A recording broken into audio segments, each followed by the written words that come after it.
Ukrainian Armed Forces have received shipments of M72 EC LAW weapon systems from Denmark.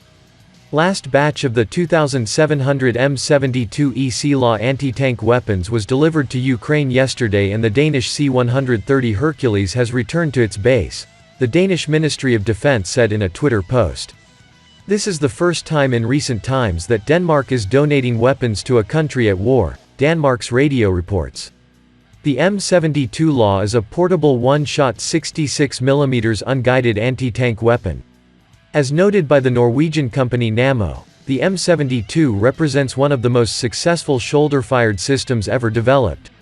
Disposable, easy to operate, and extremely lightweight and powerful, it provides true fire-from-enclosure (FFE) capability, allowing warfighters to maintain cover and concealed positions. Claimed penetration for the M72 EC LAW is 450 mm of rolled homogeneous armor steel plate.